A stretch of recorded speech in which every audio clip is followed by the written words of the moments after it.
అందరికీ welcome back to my channel. ఈరోజు వీడియోలో టేస్టీ రెసిపీ అయిన క్యాప్సికమ్ ఆలు మసాలా కర్రీ ఎలా చేసుకోవాలో చూపించబోతున్నాను. ఇంకా రెసిపీ స్టార్ట్ చేసేద్దామా?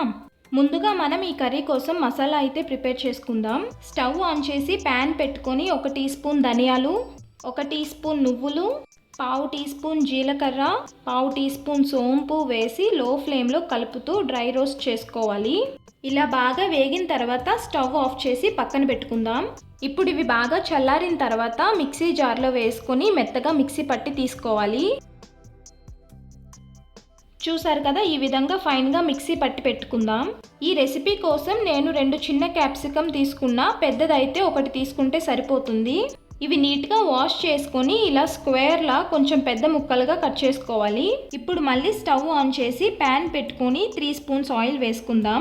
ఆయిల్ వేడైన తర్వాత కట్ చేసి పెట్టుకున్న క్యాప్సికమ్ ముక్కలు వేసి వేయించాలి. ఈ విధంగా వేయించి కర్రీలో యాడ్ చేసుకుంటే కర్రీ టేస్ట్ బాగుంటుంది. ఇలా సాఫ్ట్గా అయ్యి కలర్ చేంజ్ అయిన తర్వాత సెపరేట్గా తీసుకోవాలి. ఇప్పుడు అదే ఆయిల్లో 2 మీడియం సైజ్ బంగాళదుంపల్ని తీసుకొని తొక్కు తీసి ఇలా మీడియం సైజులో కట్ చేసుకొని ఇందులో యాడ్ చేసుకుందాం. ఇలా వేసుకొని కలుపుతూ లో టు మీడియం ఫ్లేమ్లో ఇలా గోల్డెన్ కలర్ వచ్చేంత వరకు వేయించి ఇవి కూడా తీసి పక్కన పెట్టుకోవాలి.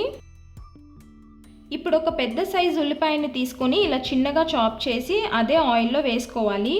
ఆయిల్ సరిపోకపోతే అడ్జస్ట్ చేసుకోండి, నేనైతే ఏం వేయట్లేదు, ఇదే సరిపోతుంది. ఉల్లిపాయ ముక్కలు కొంచెం వేగిన తర్వాత 1 స్పూన్ అల్లం వెల్లుల్లి పేస్ట్, 2 రెమ్మల కరివేపాకు వేసి వేయించాలి.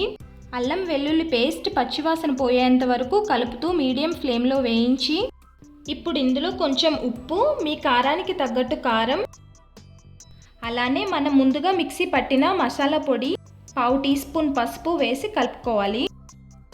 ఇలా కలుపుతూ మసాలాలన్నీ వేగిన తర్వాత 2 టమాటాలని మిక్సీ పట్టి ఈ ప్యూరీని ఇందులో వేసుకుందాం. టొమాటో ప్యూరీని యాడ్ చేసి కలుపుతూ వేయించాలి.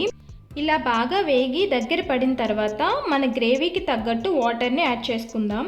నేను 1 కప్పు వరకు వాటర్ని వేసుకున్నాను. ఇప్పుడు ఒకసారి కలిపి 2 నిమిషాలు కుక్ చేసుకున్న తర్వాత ముందుగా వేయించి పెట్టిన క్యాప్సికమ్ ఆలు ముక్కల్ని ఇందులో వేసుకోవాలి.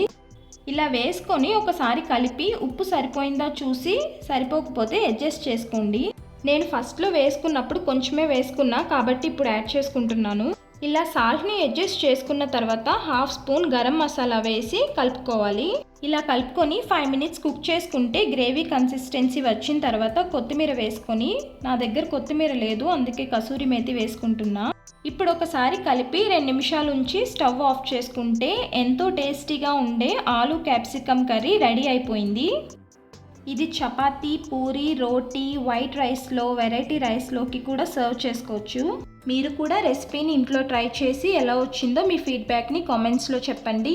ఈ వీడియో నచ్చితే లైక్ చేసి మీ ఫ్యామిలీ ఫ్రెండ్స్కి కూడా షేర్ చేయండి. ఇలాంటి మంచి రెసిపీస్ కోసం ఛానల్ని సబ్స్క్రైబ్ చేసుకోవడం మర్చిపోవద్దు. Thank you for watching.